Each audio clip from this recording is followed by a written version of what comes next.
Sebelum melanjutkan, jangan lupa subscribe dulu. Terima kasih. Bab 63, tingkat keempat. Di lantai pertama, lawan yang kutemui jago dalam Aksemans, High plus P, tapi dia tidak memahami alam esensi langit dan bumi. Karena itu, mudah untuk mengalahkannya.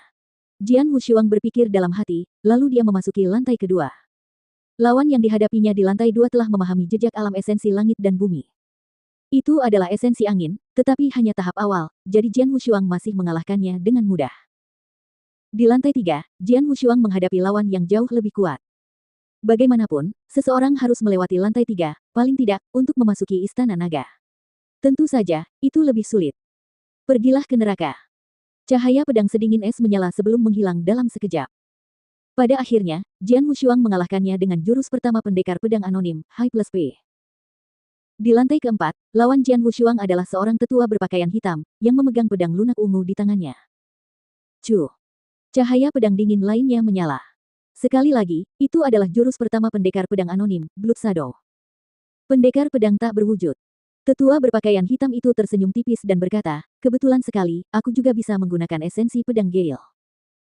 Cahaya pedang dingin dan menyilaukan yang sama muncul di tangan sesepuh berpakaian hitam itu. Mereka mengacungkan dua bayangan pedang yang sama dengan esensi pedang yang sama. Tidak hanya itu, keduanya melepaskan kekuatan spiritual yang hampir sama karena lawannya berasal dari gerbang naga. Dentang. Kedua ujung pedang bertemu. Apa? Jian Wushuang tercengang dan putus asa. Dia dapat dengan jelas melihat bahwa pedang yang digunakan oleh tetua berpakaian abu-abu itu lebih cepat darinya, meskipun hanya sedikit lebih cepat. Pemahamannya tentang prinsip pedang angin lebih tinggi dariku. Jian Wushuang segera menyadarinya. Gerakan pembunuh pedang, Jian Wushuang mengikutinya dengan gerakan kedua dari pendekar pedang anonim, High plus P. Haha, tidak ada gunanya. Di gerbang naga, ujian yang sebenarnya adalah pemahamanmu tentang alam esensi langit dan bumi. Teknik bela diri dan pendekar pedang tidak membuat perbedaan besar di sini. Selain itu, aku juga bisa menggunakan gerakan pembunuh pedang. Niat membunuh dari pedang lunak ungu di tangan tetua berpakaian hitam itu meledak, menyerang dengan cahaya pedang yang setara dengan yang dilepaskan Jian Wushuang. Sekali lagi, dua cahaya pedang yang sama bertemu dan sesepuh berpakaian hitam itu menekannya lagi. Anak kecil, menyerahlah. Kamu terlalu lemah dalam prinsip pedang Gale untuk melewati level keempat, kata tetua berpakaian hitam itu sambil tersenyum. Benarkah? Ekspresi Jian Wushuang menjadi serius, lalu dia berkata, bagaimana dengan gerakan ini? Setelah mengatakan itu, esensi pedang yang berat dilepaskan. Jian Wushuang mengayunkan pedang panjangnya dengan momentum yang besar. Itu, esensi pedang bumi. Ekspresi tetua berpakaian hitam itu berubah. Tidak mudah untuk memahami alam esensi langit dan bumi. Memahami satu saja sulit, memahami dua sekaligus jauh lebih sulit. Yang Zaixuan, yang baru saja melewati level ke-8, adalah seorang jenius super yang memahami dua sekaligus. Tetua berpakaian hitam tidak menyangka bahwa lelaki kecil yang berdiri di depannya, yang berusia di bawah 20 tahun, tidak hanya memiliki pemahaman tingkat tinggi tentang esensi pedang angin, tetapi juga memahami esensi pedang bumi pada saat yang sama. Bersenandung gelombang-gelombang-gelombang. Bayangan pedang dengan momentum dahsyat melesat lurus ke arahnya, seakan-akan dapat membelah gunung. Setelah menyadari besarnya kekuatan yang terkandung dalam bayangan pedang, raut wajah tetua berpakaian hitam itu sedikit berubah. Dia tidak melawan balik dengan gegabah, malah dengan cepat memilih untuk menghindarinya. Namun, sebelum tetua itu dapat menggunakan pedangnya untuk menyerang, Jian Wushuang mengubah esensi pedangnya lagi. Dia menggunakan esensi pedang Gale bersama dengan jurus pertama pendekar pedang anonim, High plus P, Blood Shadow. Dia bisa berpindah antara esensi pedang Gale dan bumi dengan mudah. Tetua berpakaian hitam itu terkejut dan tersenyum pahit. Esensi pedang bumi dan Gale. Yang satu besar dan agung dengan kekuatan dan pengaruh, sementara yang lain fleksibel dan visioner. Jika dia dapat beralih di antara keduanya dengan sempurna, kedua esensi pedang ini akan menghasilkan kekuatan mengerikan yang tidak dapat ditentang oleh tetua berpakaian abu-abu itu. Tingkat keempat gerbang naga, lulus. Sedangkan untuk level kelima, lawan yang dihadapi Jian Wushuang juga memahami pedang esensi bumi. Tidak hanya itu, pemahamannya terhadap pedang esensi bumi lebih kuat dari Jian Wushuang dan lebih bebas menggunakannya. Jian Wushuang berusaha sekuat tenaga, bertarung dengannya cukup lama. Namun akhirnya, dia dikalahkan, menyebabkan dia berhenti di level kelima.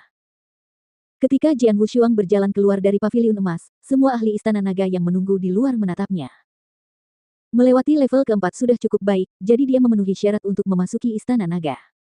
Namun, ada kesenjangan besar dalam keterampilan antara dia dan Yang Zaixuan. Jenius luar biasa seperti Yang Zaixuan itu langka. Mustahil menemukan dua orang dalam satu hari. Semua orang di daerah itu diam-diam membicarakannya. Anak kecil, siapa namamu dan berapa umurmu? Palace Master White berjalan ke arahnya dan bertanya langsung. Pendekar pedang, kata Jian Wushuang, masih memilih menggunakan nama samaran ini, berusia 17 tahun. 17 tahun.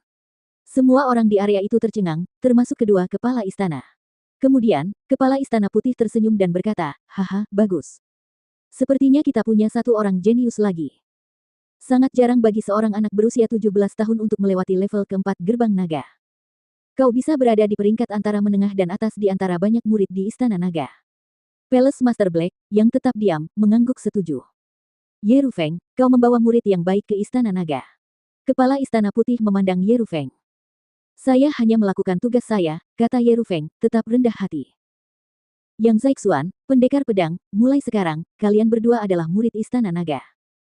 Selamat karena telah menjadi salah satu dari banyak monster di dinasti Tianzong, kata kepala Istana Putih sambil tertawa.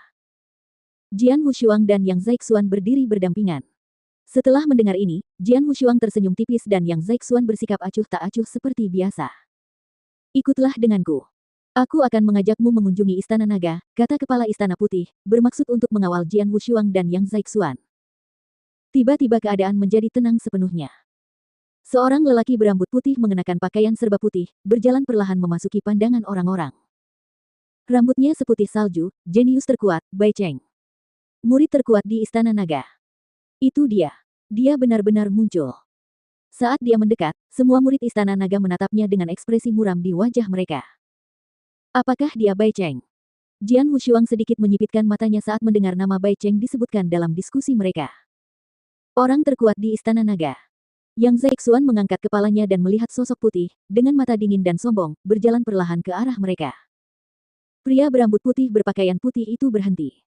Matanya yang hitam, penuh kesombongan, menatap mereka saat sisi mulutnya terangkat ke atas membentuk senyum penuh arti.